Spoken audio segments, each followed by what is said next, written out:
Have you ever wondered why different cultures around the world share such similar symbols? What connects the solar gods of Egypt, Greece, and Japan to a sacred symbol that spans millennia?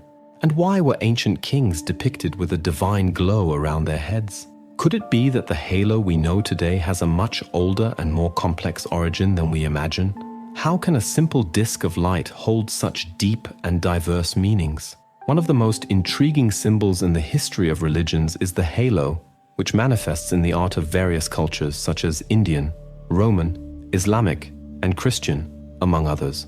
This symbol spans millennia, appearing in different parts of the world. In the West, it is known as the nimbus, halo, or aureole, but its roots are not Western. In fact, it is so ancient that it is difficult to pinpoint its exact origin.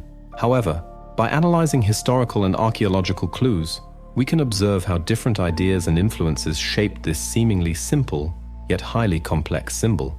In this video, I invite you to explore this fascinating history with me. Let's travel through regions like Mesopotamia, Iran, India, Egypt, Greece, and of course, the Roman Empire. Imagine yourself on a journey through time and space where each culture, each civilization, has left us clues about one of the most mysterious and powerful symbols we know, the halo. Now, before we dive together into this fascinating story, I invite you to be part of this exploration. Like this video and leave your comment below, sharing what intrigues you most about these ancient symbols. Your participation is essential for us to continue unraveling the secrets that the past has left us. To find the first clue about the origin of the halo, we need to go back to Egypt, around 1300 before Christ. At that time, we find a depiction of the god Ra-Horakhti. He is portrayed holding a scepter in his left hand and an ankh, the symbol of life, in his right hand, with a solar disk above his head. This disk is the most striking element of his iconography, as the name Ra literally means sun, as if he were the personification of the divinized sun itself. And the Egyptians were not the only ones to worship solar deities or use the solar disk in their representations. The Babylonians, for example, also depicted Shamash, whose name also means sun, in a similar manner. Celestial bodies, especially the sun, have often been depicted in art as sacred symbols in various cultures. Although they are not physically integrated into the bodies of the deities, they are portrayed as being close to them. The Aztecs, for instance, depicted the solar god Tonatiuh with a solar disk behind his head, or on some occasions incorporated him within a solar disk, as seen in the famous Aztec calendar, often mistakenly referred to as the Mayan calendar. In Japan, the goddess Amaterasu, whose name means the one who shines in heaven, is traditionally imagined with the radiance of the sun shining around her body. Similarly, the Greeks sculpted and painted Helios, which means sun in Greek, with a disk and solar rays behind his head. The first thing to understand about the halo is its relationship with the sun. In the examples mentioned, however, we have not yet encountered the halo in its strictest sense, as it is commonly recognized in Christian tradition. The disk and radiance that surround these gods are essentially figurative representations, direct visual references to the celestial object they personify. Ra, Helios, and Tonatiuh are associated with the sun because, in a certain sense, they are the sun itself. It is not surprising that these solar deities are depicted with disks or solar rays in regions so distant and by such different peoples. After all, the sun is universal. Its shape and significance are recognized everywhere on the planet, without the need for cultural transmission between these civilizations. However, to understand the specific halo we find, for example, in Christian iconography, it is necessary to delve a little deeper. In Christian art, it is common to see halos around the heads of figures such as angels and saints, who have no direct association with solar deities. To understand how this symbol evolved, we need to examine a specific historical development that takes us not to Egypt, but to Iran. In the ancient Iranian religions, a fascinating concept emerges that enriches the symbolism of the halo, the kavarena. This term refers to the brilliance or splendor, a divine force that emanates from the gods and can be granted to great kings, sages, and heroes. In Zoroastrianism, the most influential Iranian religion in history, the sacred texts mention gods who possess kvarena and who grant it to human rulers. making them enlightened. These rulers, upon receiving this divine light, acquire the power necessary to fulfill their functions, being legitimized as figures of authority. The Kvarena thus functions as a manifestation of divine favor that empowers and legitimizes leaders. The god Mithra, in particular, is known as the distributor of Kvarena in Iranian sacred texts. It is no coincidence that Mithra is a deity associated with the sun, often depicted with solar rays radiating from his head. It is as if this solar god could solarize other beings, granting them part of his sacredness, symbolized by the sun. Throughout history, various kings have been depicted as recipients of this divine brilliance, indicating their favored and sacred status. Many rulers from regions influenced by the Iranian tradition were depicted with a disk around their heads, symbolizing divine splendor, power, and authority conferred by the gods, known as Kvarena. An example of this can be seen in this coin displayed on the screen, minted by Emperor Huvishka. On one side of the coin is the image of the emperor himself with a halo around his head, while on the other side appears the god Pharaoh, the personification of divine favor and good fortune, responsible for granting Kvarena. It is interesting to note that Iranian texts also mention kings who lost this divine attribute. When Kvarena was taken away from them, these rulers often faced misfortunes, such as impoverishment, illness, or defeat in battle. This splendor and divine favor was seen as something that could be granted and taken away, almost like a crown, but a divine crown that not only demonstrated the favor of the gods, but also conferred divine powers on those who possessed it. Now you might be wondering, what does all this have to do with Christianity, the tradition most associated with halos? Before we get to that point, it's worth exploring other clues about the meaning of this symbol. So far, we've focused on the idea of Kvarena in Zoroastrianism, but the truth is that similar concepts appear in various other cultures and sacred texts. Imagine that there is an invisible power, a sacred brilliance that transcends time and cultures, manifesting from ancient Sumerian texts to the pages of the Bible. What connects the splendor that enveloped Achilles in the midst of battle with the divine radiance that emanated from Moses' face as he descended from Mount Sinai? Could this mystical aura, represented in different forms throughout history, hold secrets about true divine power?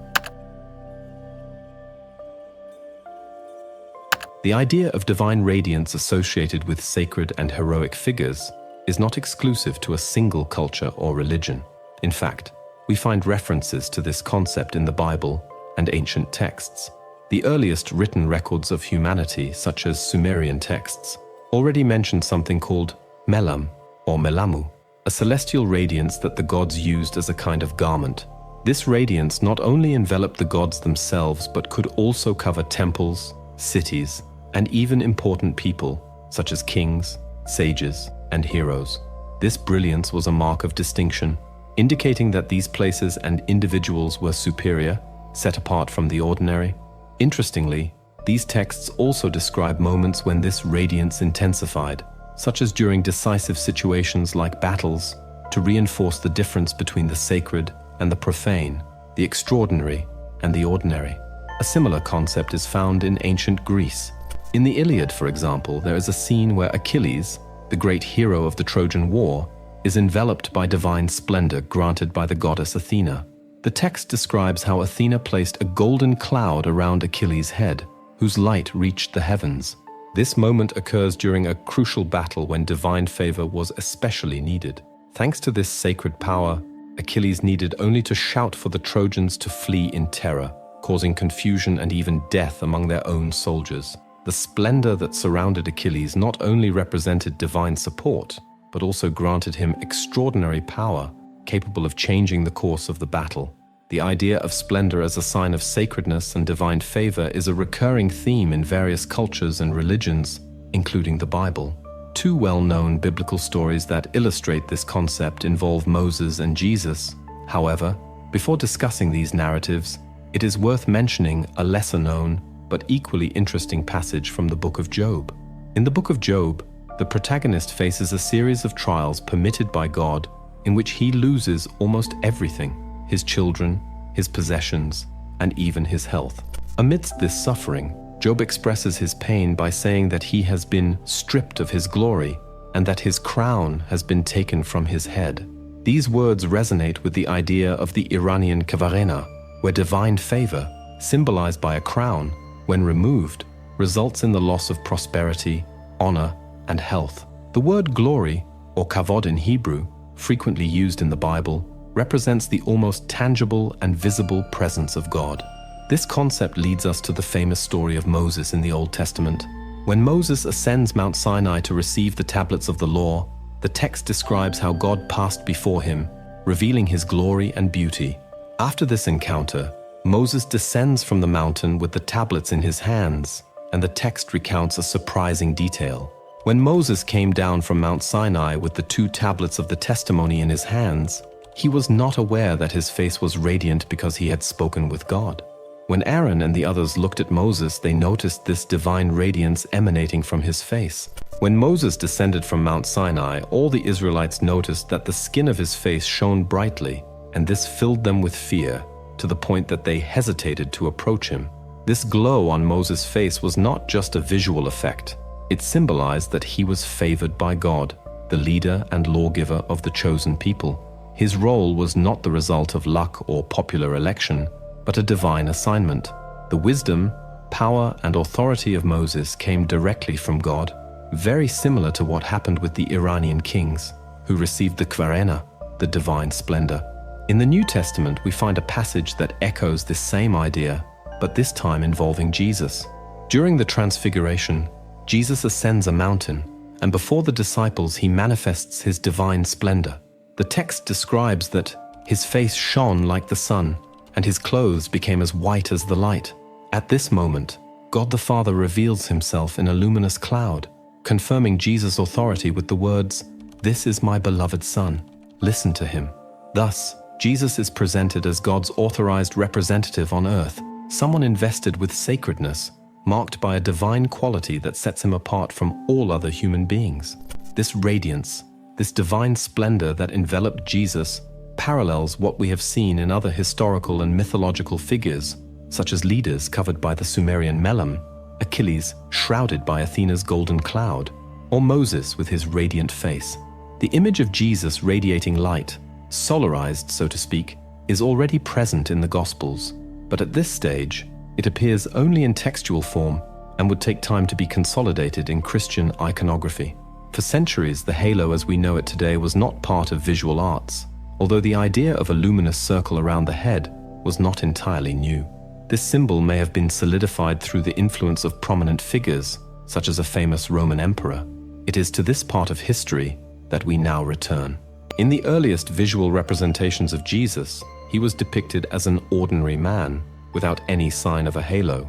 However, from the 4th or 5th century onward, it becomes increasingly rare to find an image of Jesus without the luminous disc behind his head. The question that arises is, why did this change occur? Why were Jesus, Mary, and the saints depicted with a symbol associated with solar deities of antiquity? How did an artistic representation, originally linked to the divine power and favor of emperors and pagan gods, come to be a mark of sacredness in Christian iconography? We already know that the idea of the halo was familiar to the Greeks, and it was already present in Greek art before Christ. Helios, the sun god, was often depicted with rays of light around his head. Other deities and sacred figures, such as Nike, the personification of victory, also appeared with halos. This element was naturally preserved in art during the Roman Empire, which had Greek culture as one of its pillars. For example, the image of Apollo, the solar god, in a Roman mosaic from the 2nd century AD, clearly shows this tradition. Apollo, like the Sol Invictus, the unconquered sun, was a central figure in the beliefs of the 3rd and 4th centuries AD, exactly when Christianity began to spread among the imperial elite. Constantine III, the first Roman emperor to convert to Christianity, played a crucial role in integrating this symbol into Christian iconography. Constantine, before converting to Christianity, was a fervent follower of the cult of the sun god, as were several emperors who preceded him. An example of this can be seen on a coin from the time, where one side features the image of Constantine and the other, the sun god. As Jesus began to be venerated in a context filled with solar symbolism, he also became associated with the sun. Ancient Christian texts assert, for example, that Jesus, not Sol Invictus, is the true Son of Righteousness. In this context, it is not surprising that the halo, a symbol strongly linked to the sun and common at that time, was applied to Jesus by artists working within the Greco-Roman tradition. In short, the idea that Jesus began to be depicted with a halo because the sun god Invictus had one is not entirely correct. If it were that simple, there would be no need to mention the Iranian idea of splendor, the Kvarena, or other similar concepts. It is important to remember that it was not only the sun god Invictus or other solar deities that were represented with halos. In the context in which Jesus began to be portrayed with this symbolism, other gods and even emperors were also shown with halos. Constantine himself, after converting to Christianity, was depicted with a halo. An example of this can be seen in an image of Constantine and also in another of Justinian, both represented with halos. This tradition of depicting emperors and kings favored by the gods with halos, reminiscent of the Iranian idea of Kvarena, was already widely spread and used as symbolism in Rome. Similarly, the halo was incorporated into representations of Jesus, solidifying his association with the divine. The halo, as we have seen, was used to symbolize divine favor and the political legitimization of certain Indo-Iranian kings. This same symbol was adopted by Roman rulers, and its use persisted even after Christianity became the official religion of the empire. Thus, to assert that Jesus has a halo simply because the sun god also had one is an insufficient explanation for understanding the incorporation of this symbol into the Christian tradition. If we were to accept this simplistic explanation, how would we justify the halos of Mary, the popes, the saints, and even the emperors? Without a doubt, the halo has solar roots, especially in its origin, where it was often associated with solar deities. The popularity of the sun god cult in Rome certainly influenced the spread of the use of the halo in Roman art, and consequently in Christian art during the Roman period.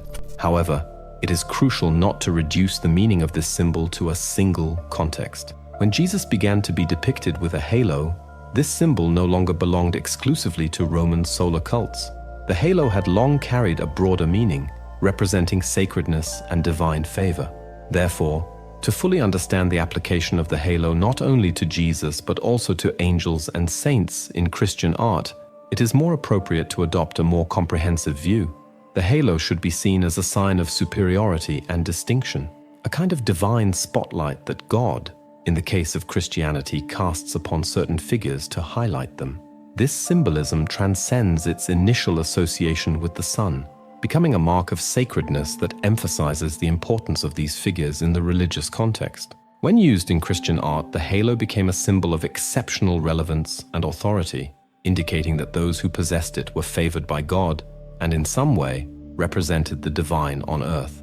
Thus, to summarize, the halo entered Christian art through Eastern references that had already been incorporated into Greek and Roman art.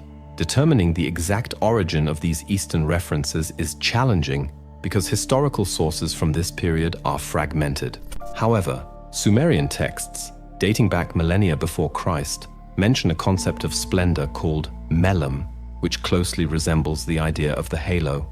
Additionally, in the territories between India and Iran, we find not only texts that speak of similar ideas, such as the concept of kvarena, but also images that depict this theme, like coins showing kings with halos. It is possible that the Indo-Iranians were influenced by the Mesopotamians or vice versa, or that these ideas developed independently in different regions.